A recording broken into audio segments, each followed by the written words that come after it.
Okay, so we are live. Hey, everybody, this is Dr. Michael K from the Center for Functional Health, and today I have the honor of speaking with Tammy Waldron. She is the founder of Towanda Wellbeing. So, Tammy, great having you here. Welcome aboard. I've got lots of questions to ask. I want to dig in deep, so I appreciate spending some time with us this afternoon.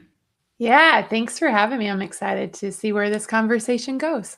Okay, as I shared with you, I got my notes here because I got lots of questions. So, today we want to bring that bridge between, what happens in the functional medicine world when we're talking about, gut dysbiosis, we're talking about autoimmune, we're talking about hormone regulation. You and I were already talking about hormones and how that affects us, talking about inflammation and metabolic.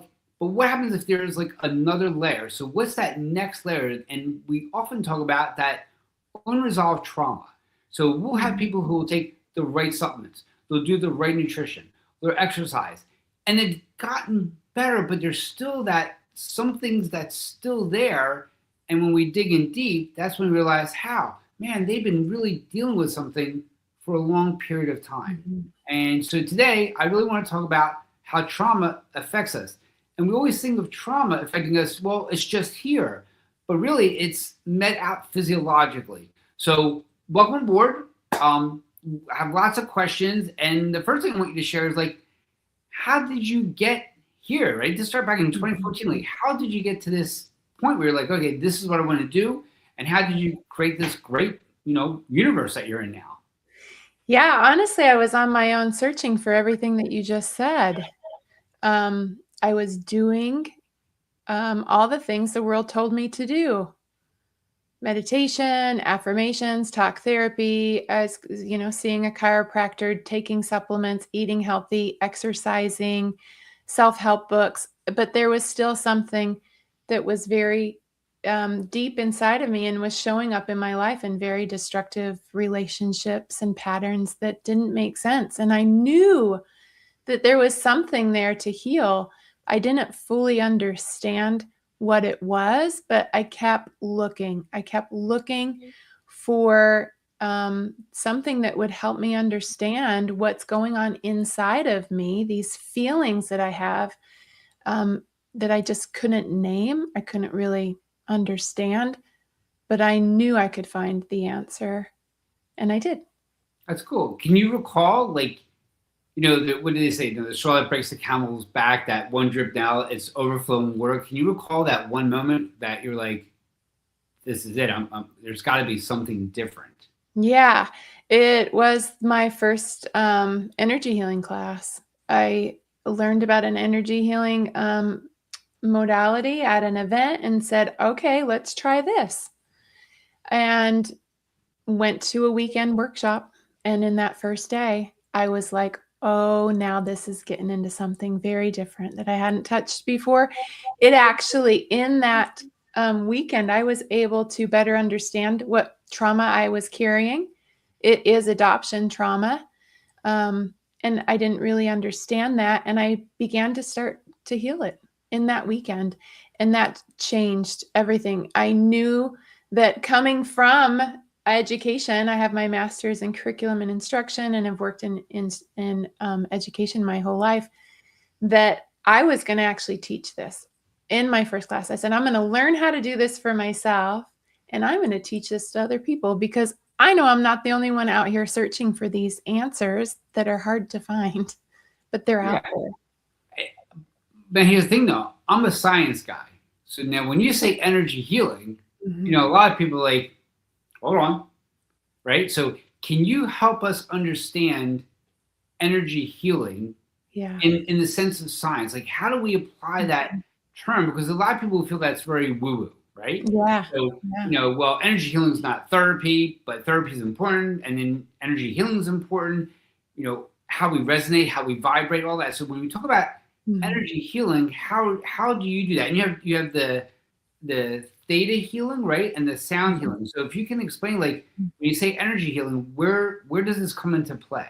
Yeah, it took me a lot of years to actually be able to study that and understand that, because we also have been kind of separated out from all the science that's been happening around energy healing. And for the science community, they've coined it as biofield energy. And it's also energy psychology. And it's really very new. There's a lot of research that supports how effective these techniques are.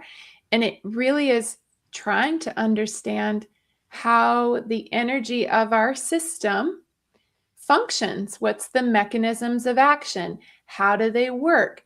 What happens when we do this? And we are starting to get an understanding of what that mechanism is, but we were using penicillin for years before we understood why and how it worked. Aspirin too. And we're in that same place with energy, but we can measure it. We can measure the energy from our heart. We can measure how we can get coherence between our hearts and our brain when we get into a certain state of being, of mind, of meditation, of mindfulness. And acupuncture has been like thousands of years old, Chinese medicine. And we can measure that today. We can measure the frequencies that are happening at those acupuncture sites. And we can measure the changes of cortisol in our body when we engage in these practices. There's so much science. In fact, they're doing meta research now on these practices, and they're showing that 99% of them and above are statistically significant in meeting their outcomes. And so it's sad that more people aren't aware of it because it's been researched so much. But what it is just helping us to understand and connect to the energy that's going in our body. Our mind, our thoughts, our actions, the way our body is functioning emits a frequency. It is energy. If you think about down to quantum physics, it is, we're all just atoms, and atoms are energy. And so all of that is going on in our body, and it's this response and reaction that happens between us, within us, and with our environment. So it's really fun to get into the science of it. And what I love to do, though, is get into the experience of it, because these are things that don't happen in our mind and our thinking mind. It happens in our bodies and what we can actually feel. So in that training I did, yeah, I learned some things, but I personally experienced it. It was profound. So we have this push-pull mechanism that you just explained.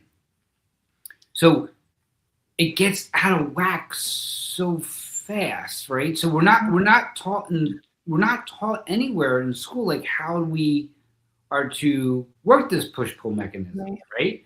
So what do we do with it? Because one can worry themselves to death. I mean, you can worry yourself to almost a lot of physiological dysfunction, right? So we can worry ourselves to physiological dysfunction. Could not the opposite effect occur, right? Could we not, have the better thoughts than the worry, the opposite of worry, non-worry, and create a physiological change as well? Is that where energy healing or energy really comes into play? I mean, that's just how our body operates, and it's called the placebo effect. And there's a whole bunch of research on that.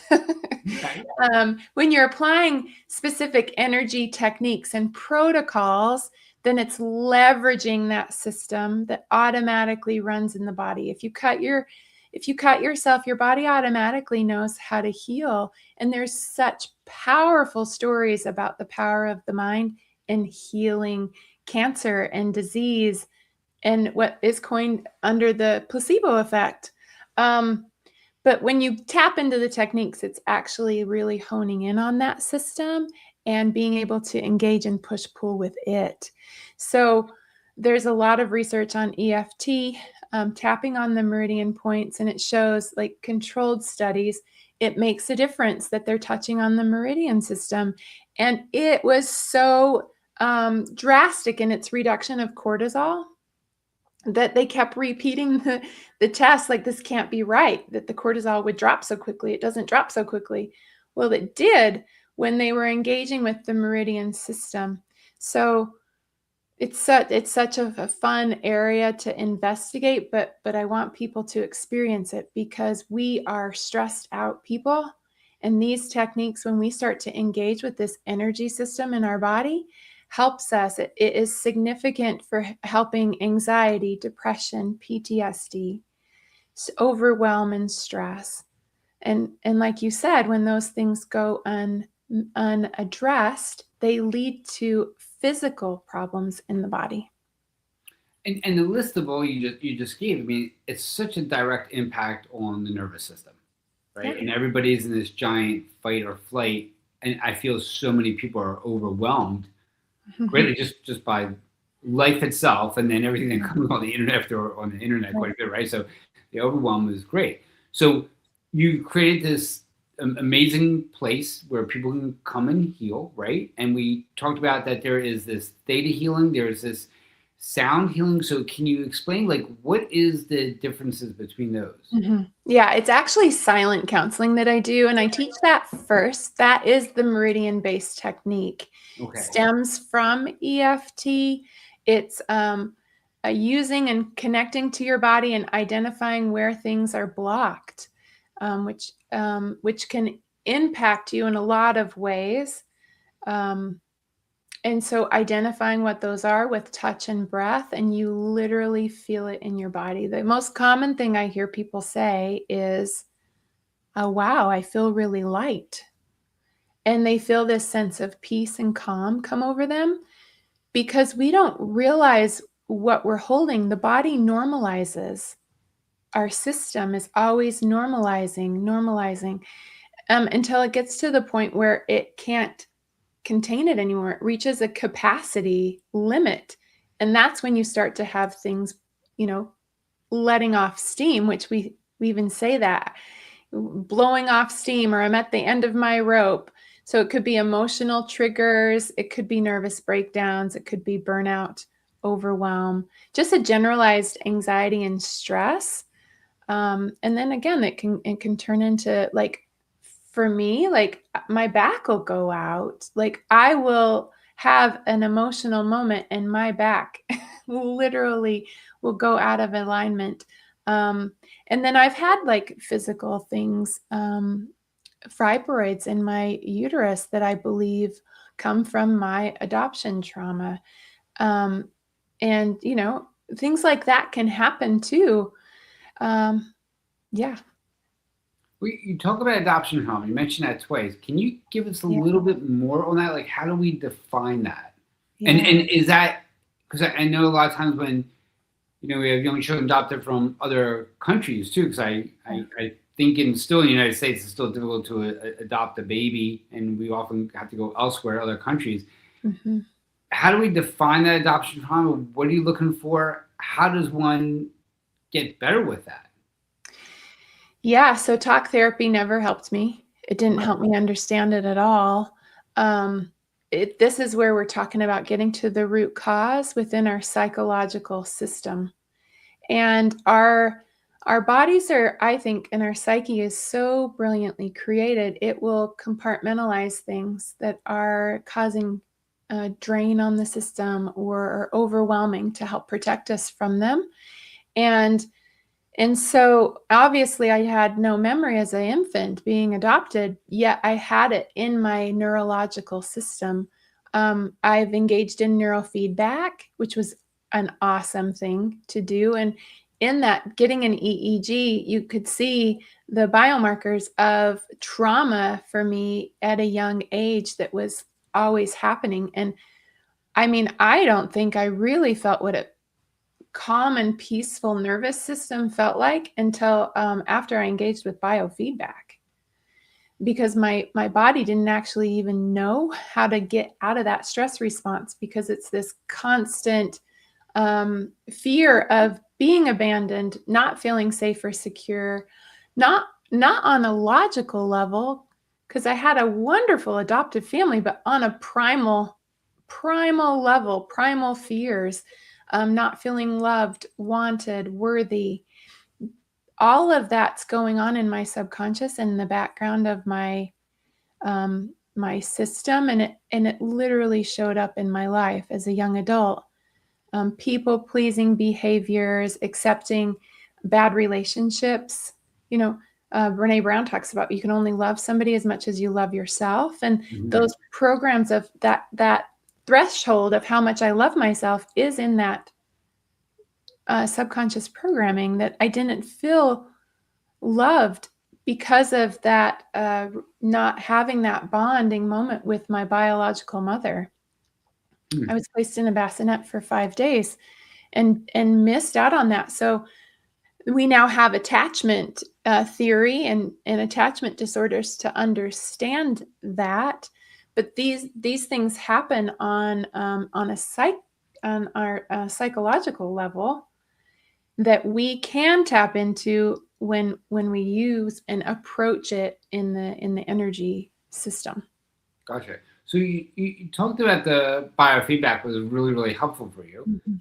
But can you share with everybody, like, what does that look like? So you're going to an office somewhere, they're hooking up pads to like the head. I mean, what can you share, like, what is you going through? And then, what happens when there's this breakthrough, like this, like, a wow moment, right? Like what is somebody there to help you through that? And is that what you do? Like, do you do the biofeedback now, right? So not that. I don't do biofeedback. That was just something I did on my journey to help myself. So yeah, they do hook you up on your head with an EEG machine, and you look at a video. It was like Pac-Man or like pictures moving, and then the system has like markers of ideal brainwave states that it's wanting you to get to and normalize for you. So every time your brain touches that, it gets a reward through the computer. So through movement, through sound,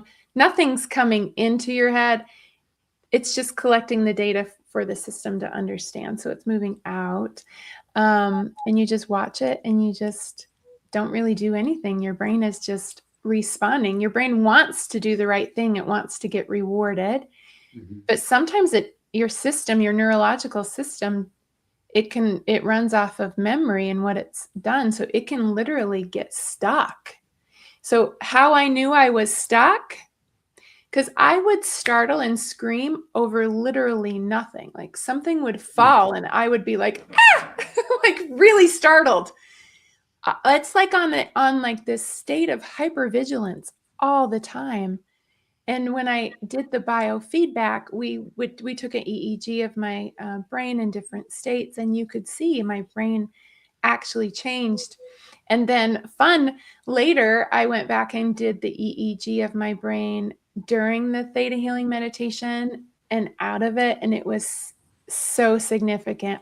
My activity of my whole brain increased when being in that meditation. So it changes how we see things, changes our perspective, and it literally changes how we're operating in our system in ways we can't really fully understand.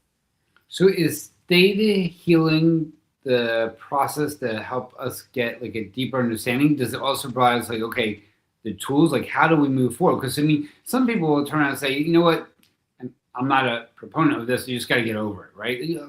Which is a weird statement anyway, but you hear that a lot. So how does Theta Healing get to the root cause? So when we're in functional medicine, somebody comes in with like this autoimmune or this gut, we're trying to look for the root cause. And full transparency, we don't always know the root cause. And sometimes we know the root cause, we just can't do anything about it. I got to do something with the set of symptoms that are in front of me.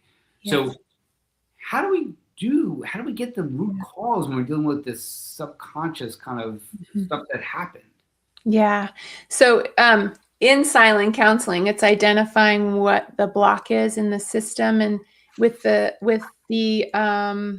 hypothesis that when we clear that block, then the system energy is going to flow.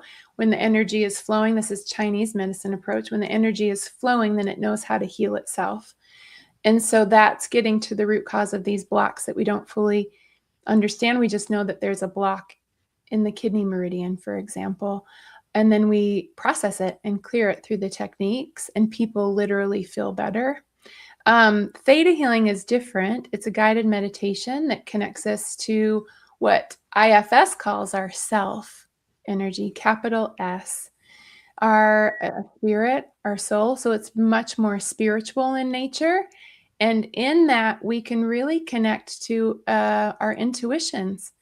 And then we can understand things better and get a different perspective. And when you're working with a practitioner, then they're able to see things that we can't see for ourselves. So that does get into the woo side of things a bit more, because it definitely is areas that we're not fully can fully research. You know, these systems of energy are holistic. They cannot be taken apart and studied. They have to be studied in its whole. And so that was the first thing I learned was Theta Healing, and it helped me understand my adoptive trauma. I was able to. It's also like hypnosis, Theta Healing. So I was able to connect to my infant self and do inner child work, and be there and heal and just understand what was going on. And in that understanding also brings current day logic. I'm not an infant anymore. None of that is really happening. And so you process all these things that are open, like open windows in your, or open apps on your phone, things that a stress cycle that doesn't get closed, or a trauma that's still open from when you were a child. It's bogging down the system and creating distortions in how you see yourself, how you see you interacting with other people, pushes us in the drama triangle of persecutor, victim, or helper. Sometimes we can circle in all three. For me, my trauma pushed me in victim and helper. I loved to help people because it made me not feel like a victim. But I often found myself in victim roles because I didn't feel worthy. I didn't feel loved. It's deep. So you also mentioned IFS. I know what that is, but a lot of people might not know what that is. So can you explain a little? You know, it was like rolled right off clinically, right? Which is great. Yeah. If you can share a little bit about IFS so people get an understanding what that is. Yeah, so my practices are in the energy psychology. I'm definitely about helping people with their emotionals. And I just want to say, it's a holistic system, mind, body, spirit. And so if they're having problems with their gut, yes, there could be a emotional component to it, but there could be a physical component to it, just like my physical stress. But IFS is abbreviation for Inner Family Systems. It was created by Dick, he discovered and researched it through grounded research. Inner Family Systems, and he was a family systems therapist fresh out of college. That was about 40 years ago when he started to discover this work.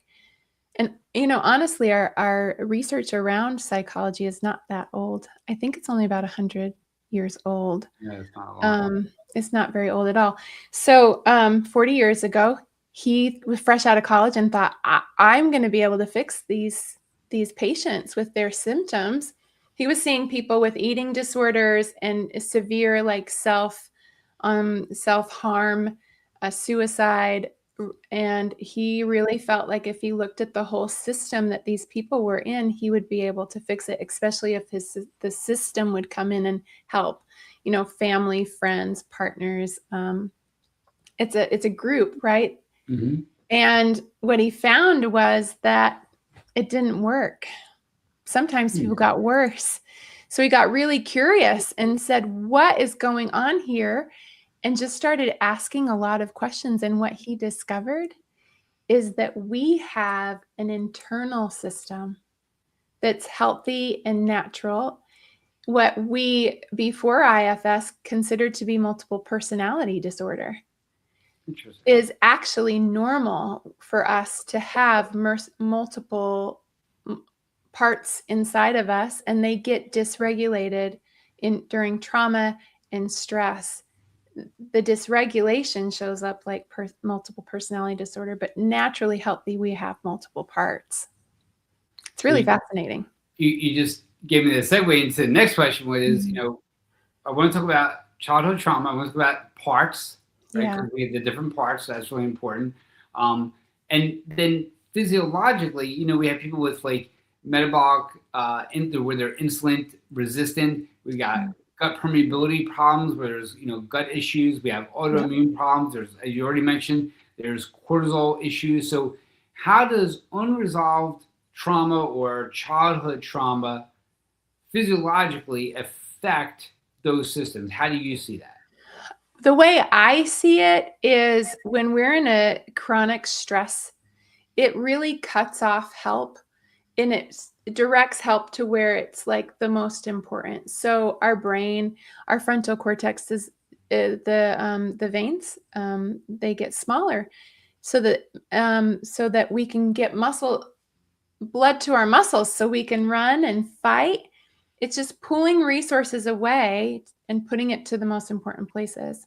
And it's targeting what is stuck or what's the underlying issue. And so when you go and heal those underlying issues, it frees up the energy to be able to go and heal the other things. So to me, it's just like chronic dysregulation of the energy system. Instead of it being integrated and healthy and flowing, it gets compartmentalized, just like I described personality disorders. The energy in our system can also get separated out. And when you look at the heart math research, it looks, when people are dysregulated, it looks like they have a heart condition when you look at their heart rhythms. And when they're in an integrated, like flowing, healthy state, it shows a healthy rhythm. It's like, well, if our hearts looks like it's in disorder and we're not supplying blood to things, which is things that we know when cortisol levels are high, it takes away resources from those organs to survive. It's in a survival state. You can only imagine that those areas are going to be struggling. So you brought up heart math, right? So heart math is, if you can explain what heart math is, and are you a heart math, isn't it like a certification you get like for heart math now? Yeah, there are certifications. I am not certified. I have a colleague who is, and so I have attended her, informational workshops, and I actually have a little heart math monitor. Okay. So it's a device you can hook up with your phone and hook it up to your ear, and it actually collects your heart signals, your electromagnetic signals, and you can see what your heart rate looks like when you're stressed and when you're calm. They call it coherence when you're in mind heart coherence, and it's a learned skill of turning in and knowing what it feels like to be in that state. And it's through practice that you can preserve that. And it's also when you're in that state of holistic integration of your systems, you're building that energy system. When it gets dysregulated, it gets depleted. So the more you can be mindful, be present, have this heart and mind coherence, the more you're going to build the capacity for your nervous system to operate from. And when you have a depleted state, then you're more likely to, react to things and go into and not be present when you're in that stressful response, if that makes sense. Yeah, and you can see, because I've seen this, like you can alter your results by, setting up the proper way to shut down before the night, right? So we try to get, our patients at least an hour from no screen time. So we think that's really important, right? We also want to get it to the point where they're actually not working the brain. I don't want them doing puzzles an hour before bed. I think coloring, like the adult coloring books, that kind of stuff is great. I think that's a lot of fun. Reading from a book, I know that sounds old, but reading from a book is absolutely wonderful. And just taking a few minutes to just shut down the brain for a little bit, before they go to sleep. When they can do that, and they do that on a consistent basis, we usually see a good outcome. I really love the idea about the heart math. I did Empower Sleep. I don't know if you're familiar with Empower Sleep. No. That's really interesting. So it's a ring that you put it on your index finger, and it's Okay. hooked up to your phone, and you can actually see, aside from your O2 and how we're sleeping, but you can see the fragment of sleep that you might be experiencing. Okay. And then I did things where I made my eating time a little bit longer after dinner, and the fragmentation wasn't as fragmented. So that Oh, um, you're talking about like an intermittent fasting. correct. And I can Oh, change cool. it by taking melatonin. I can see the difference between 1.5 milligrams and 3 milligrams melatonin, right? You can really see the difference in the fragmentation and getting that deeper recuperative sleep, right? There's sleep and then there's recuperative sleep. Yeah, right. So Yeah. I think the heart math thing, I think, is fantastic. I know that, again, like I know there's a certification course. I think it's just really fascinating. It is fascinating, and they're really on top of their research. Yes, very much so. And it's just, Mhm. if somebody just Googles heart math, they'll see a lot of great information on that. Mhm. Yep, great Um, information. The thing that's important for me and what I do in my program and what Heart Math does too is like, I am a practitioner and I do help people, but I teach people. I want everyone to know how to utilize these techniques that can tap you into your nervous system so you can regulate it yourself. That's what the monitor is for Heart Math. That's the course that I teach on silent counseling, is understanding all the acupressure points and how they're useful for you and how to utilize them to help you release your trauma, to help you release the stress from the day, and just be regulated. And the more we tap into this system, the more we're going to build it and strengthen it, just like going to the gym and strengthening a muscle. it's like I tell people, nobody becomes a black belt overnight. Nobody becomes No. an Olympic lifter Mhm. overnight, right? So it's something that Mhm. it's got to be part of the lifestyle. Right? Yeah. Plain and simple. So it's just something that we do. We brush our teeth every Mhm. night. I do my Yep. balance work every night, right? So it's just got to be Mhm. part of the lifestyle, nice and simple. Mhm. So in the That's right. functional medicine world, we'll do blood work and we look at these trends, right? So conventional medicine, they look to see for something is something pathophysiological, right? Is something way above the reference range, something below the reference range. Mhm. But we like to look at that, and we like to look at the trends, right? So we want to see Mhm. like, wow, that person's eking towards that metabolic, that insulin resistance more than insulin sensitive. So Mhm. when we're dealing with these types of settings, what is the trend? What is like the Mhm. subconscious beliefs that you see in your patient, your client? Is this like, I'm not safe, I'm not worthy? Do Mhm. you see the, like in our practice, we got the couples where one's the worrier and one's not, Mhm. right? Very rarely do I ever see they're both worriers or they're both super positive, right? Because it's kind of Mhm. that push-pull mechanism again, because if they're both the same way, it's just really hard to move forward or you miss something, Yeah. right? Yeah. So, in your setting, what is it that you see like, how here's the trends? So, with silent counseling, you do a pre and post subjective scoring measure, 1 through 10. How are you feeling on this? Just to keep track, because actually, what happens with energy psychology, if you don't keep track of records of it, people actually forget, because our system just normalizes, and it's like you forget you even had that issue, or you forget what it was like. And it's called, we call it pain amnesia. Okay. Yeah. And so creating a timeline and setting goals and factoring that in and helping people to see like, hey, how's that issue going for you? And it's like, wow, that issue is actually gone. I forgot about it.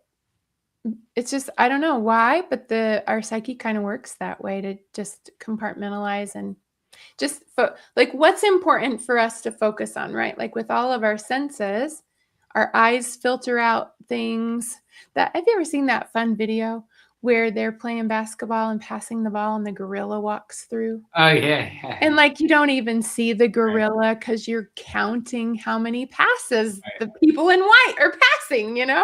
And same thing, but with other physical markers.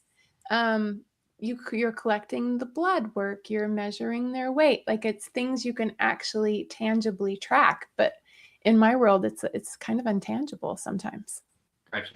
So, for us, somebody comes in, like, we know we have to work on all these levers of sleep and exercise and being mindful, and having a good mindset. We have to work on nutrition. We have to work on movement. We have to work on exercise. So I want to separate those two things, movement and exercise. Um, but sometimes it's so overwhelming with all the symptoms they have, and we just have to start somewhere. So for us, Yeah. I love to say the power of health is at the end of the fork. Like Yeah. the first thing I need to change is what we're eating, right? Because this is what we're taking in, this is our energy source. Mhm. So in your setting, when we talk about like self-healing, it's just sometimes so much. So Mhm. how do we begin Mhm. and not how do we begin and not have the overwhelm? Like in our program, Mhm. we're going to meet with somebody each week, and we're going to change something each week. We're not going to do a lot of things at one time because we pull all the levers at once. We just got a little pull, not a lot of pull, right? So Mhm. in your setting, how what are you looking for, and how do we start the change and not overwhelm the person? Well, people are coming. People are coming because they're fed up. They've been trying things. And actually, food is an excellent example because it's not just about willpower. There's something that can come in and completely self sabotage that in ways that you don't actually understand. And then you're beating yourself up and you're like, what is wrong with me? What is going on here? Well, there's something going on that's underneath that you can't see. And so people come because they're trying to figure out what's hidden. What haven't they been able to understand? And and then they are self-selecting what is the one thing that they really want to work on. And then we just go from there. So if they're, for example, can't quit their addiction or craving for sugar, well, sugar is probably not the best example because it has so many physical mechanisms that make it addictive. So maybe I can't think of this, if they have like relationship problems that happen over and over again, no matter what happens, this issue continues to come up, and I don't understand why. Well, then we can get to the root of that. So, what can you share, like, what it looks like? I walk into the office. What are we Mhm. doing? What are we Yeah, looking at? Right. So, yeah. my side, we're gonna do a full exam. We're going to do labs. We're going to have a clinical framework that we're going to put together, and this is how we're going to move forward. Right. So, Mhm. when I walk into your place, what are we Mhm. looking at? And then one pushback I want to give, what we often hear is like, do we want to open up this drawer, right? This drawer Mhm. that's holding a Mhm. lot of stuff that's Mhm. protected me for a long time, Yeah. right? Yeah. And opening this drawer can actually cause some physiological stuff too, right? So we got to think Mhm. about that. And there are times in Mhm. my practice, like we'll do some blood work, and it's like, hey, listen, I know you want to take a supplement, I know you want to eat, but you're anemic, and you got to go to Mhm. hematologist, right? I'm Mhm. sorry, that's just the end of the story. So I know it's like three, four questions at one time. Like in your program, we look Mhm. at that, you like, wow, we opened up something else here, and now I Mhm. got to bring somebody else on as a team member. Mhm. Well, I think we aren't allowed to feel. We haven't been given permission. We're not allowed. We demonize our feelings, and really, our feelings are indicators to help guide us to where we need to go. And when they are integrated and healthy, they are not overwhelming, but they become overwhelming when we push them into the drawer. We don't open the drawer. We don't listen to the drawer, and we just like have the drawer taped up and locked up and packed away, which is normal, which is what we were taught. And so this is an area of relearning and connecting with our emotions, that they don't have to be scary or overwhelming, and it takes courage to turn in and begin this work. And so people come. I actually see everyone through Zoom. Um, I do some local workshops, but predominantly it's through Zoom. And so we're actually not talking, we're feeling. Talk therapy doesn't get to where we're going. It's helpful. Talk therapy is helpful for other things, but not this. So we are feeling into our body. We're identifying where things are located in our body that are stuck or ready to be processed. And we're touching on points, acupressure points, and breathing. And we're feeling how it's moving. And then we're talking about what's coming up. So memories could come up. And then we can identify and talk a tiny bit about reframing. You can reframe it now.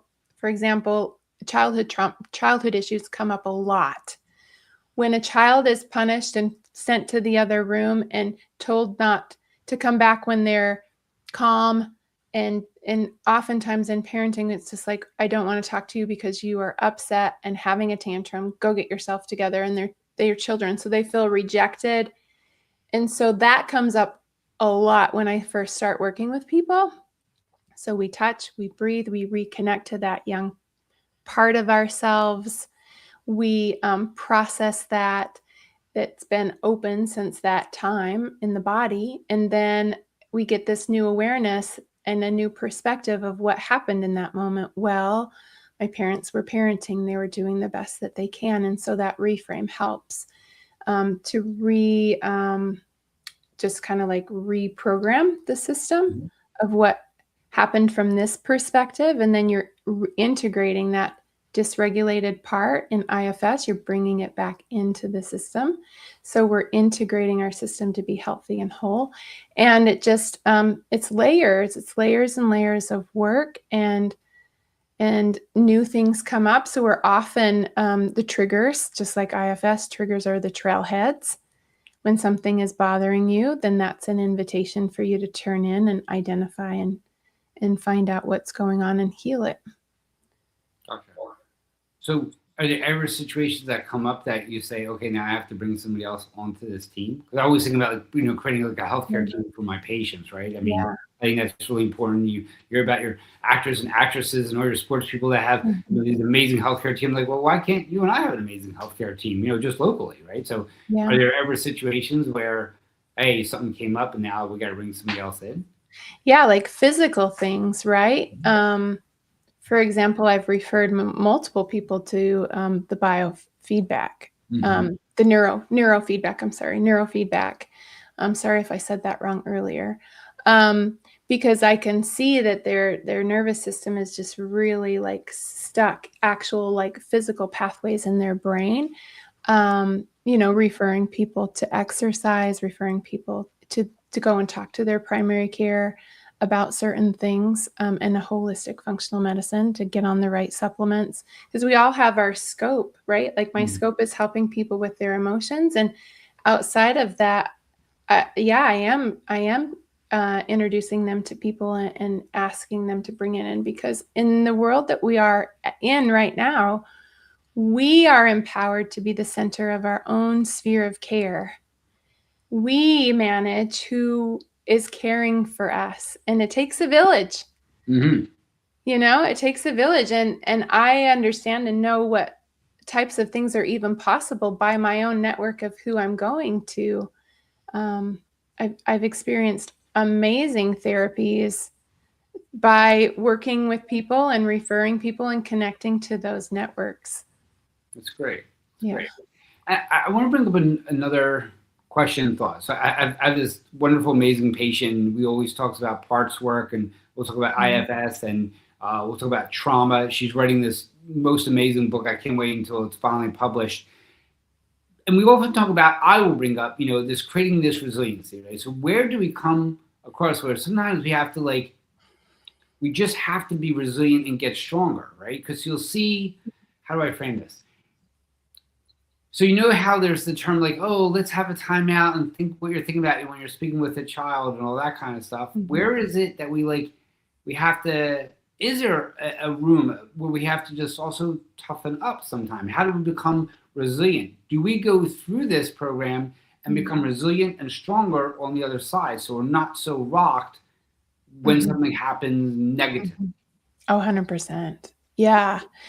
Because when you're dysregulated and you're at the edge of your capacity of overwhelm, then you're at the end of your rope. There's really no space. Viktor Frankl, a Holocaust survivor, says that's where our power lives. Our power lives in the space between a stimulus and a response. But often people are not responding, they're reacting.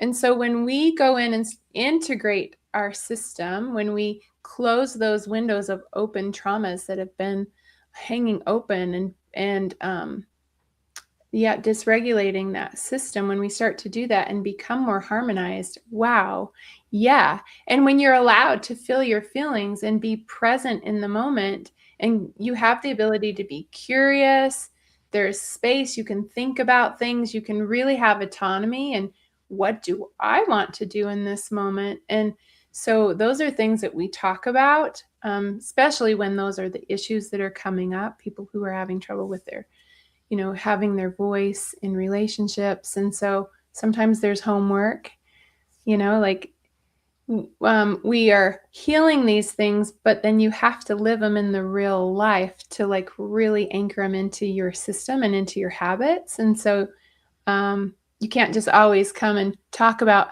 having standing up for yourself, but then never do it actually in real life. Like, right. Yes, we have to be on the edges of life and living, because that's where we are, experience joy and vitality and love, and also be supported when things when we need support in different ways. So did that answer your question? Yeah. And again, yes, it did. And I always think about how does one become more emotionally resilient? We talk about immune resiliency, right? Mm-hmm. How do we become emotionally resilient, right? Mm-hmm. That's my question, right? And sometimes I think sometimes we are trying to make things nice and easy, where sometimes you got to say, hey man, you just got to work harder at this, right? You got to work through this. So I'm always looking at how do we build our immune system resilient? How do we make our emotional system resilient? Right. How somebody experiences a trauma and they walk through it, and it appears to be like there's no issue. We never know for sure, right? There's something, right? It appears to be, right? So, and then somebody has something, and boy, it just breaks down. Yeah. Because when we're so dysregulated, we're so fragile, and everything is so overwhelming. When to the outside perspective of somebody else, it's like, well, that doesn't make sense. Your response doesn't add up to the way I would respond, but we don't know what's going on inside of people. Right. Someone could walk through something and be completely stoic and really just be locked up inside, or they could actually have a really integrated system where it doesn't really impact them. And that's actually what I've discovered through my work, is that ability. And now, hindsight, I'm like, okay, wow, I've healed a lot of things and I'm in such a better place. But what does that mean? It is this. It's emotional capacity and resilience capacity. The problem that I have right now is that we're talking about resilience only in the context of positive psychology, and it's not our mind only doing this work. Our body actually wins the fight. If you're going to arm wrestle with your mind or your body always wins. So when we're not closing these open loops in our body, then they're going to override. So what happens is we're reframing, and it just takes energy and it gets exhausting, and then we lose willpower, because the root problem is whatever is in the body is running that emotional wave. But when we can get to the root of that emotional wave, we can understand it, we can heal it, then the wave no longer exists. And then we start to grow in this capacity. So emotional capacity is emotional literacy. We need to be able to name them. We need to know what they feel like in our body, because I believe that it's different. Everyone sees color differently, but we all call it the same thing. Mm-hmm. I believe we all experience emotions differently based on our past experiences, and getting to understand them better. And then just being able to be present in them and live life through them makes us super duper resilient. I had a huge event happen this summer, and I don't put myself in situations, as I self-select where I'm going to go. I don't put myself in a situation that would put me in a really, really stressful place. But this summer, my dog got shot by a neighbor because she went on. Now, while my friend was out walking with her, and she did not die. She's a magical creature because no internal damage. The bullet's still in her stomach. It bypassed every organ. He shot at her 7 times, and I had emotional capacity. I was calm. I was never angry at him. I actually felt compassion and really was in huge gratitude that my dog was okay, that nobody else got shot because there was people on the road with my dog, my dear sweet friends. And so, yeah, doing this work, leaning into your emotions, understanding them, processing them changes you in ways we can't measure yet. But it sure does show up in your real life. It's incredible. And it just is hard for people to understand because it's out of their realm of experiences. So you just have to try. You have to trust. You have to try. You got to be courageous and just lean in. And emotions is one of the big things I'm really going to start talking about. I'm writing a children's book series on emotions and understanding them because I see them in a very different way. They are tools for us. They're not so black and white, cut and dry. You know, some are primary emotions, some are tools.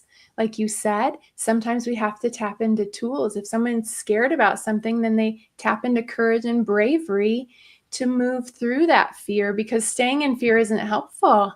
Right. Or if they are having trouble with willpower, where does your persistence live? What is something that we can get you to have a goal towards of something that you are longing for on the other side that will give you the endurance to get through, right? All of those are feelings to feel into and levers to help us move through the world. And then on the other side of those, we get to just celebrate and have pride and joy. And when they can walk that bridge, when you get people to walk that bridge, then you can start to tap back into that. Okay, you did it before. Remember what that felt like. Now we're going to go to this. Let's do that again. And they're such helpful tools for us.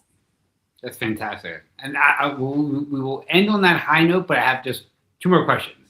Okay. And that is, 1, can you share with everybody how somebody can work with you?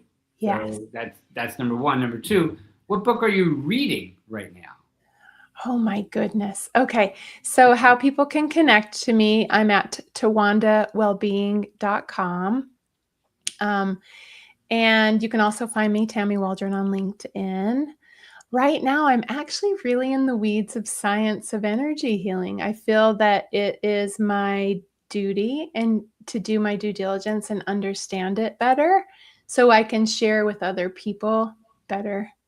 And I'm working on my children's book, which is, talking about feelings. That's excellent. All right. So we're in the elevator. We're going from the 10th floor. We're going down to the 1st floor. You're going to tell me one magical thing. What are you going to share with me by the time I step out of that elevator? Oh, gosh, it kind of depends on who you are. I mean, I always tell people they're their most important person in their life. How's that showing up for you in your words, your thoughts, your actions? Self-love is the heart of everything. I like that. All right. That's excellent. Yeah. What about you? I want to know your answer. If we were in the elevator, and what would you tell me? On the way down? Yeah. There's always something to be grateful for. Yeah. Always. Mm-hmm. That shifts things, doesn't it? Always. Right? And even when people are so upset because of the traffic or something they saw on the internet, I'm like, can you give me something to be grateful for? And they're like, well, not today. There's nothing to happen. I'm like, so which one of your senses do you want me to take away? Mm-hmm. What? Which one of your senses do you want me to take? Your eyes? Do you want vision to go? Do you want hearing to go? Do you want taste to go? Do you want touch to go? What do you want to go away? Well, I don't want anything to go away. Therefore, we have a lot to be grateful for. So much to be grateful for. Right. Yep. so much. And sometimes some things we can learn from. Sometimes. For sure. So hang out for a few seconds. Everybody, this is Dr. McKay with the Center for Functional Health. Today, we spoke to Tammy Waldron. Everybody, hope you have a wonderful, wonderful day, wonderful weekend. And remember, always be grateful for something. See you guys soon. Bye.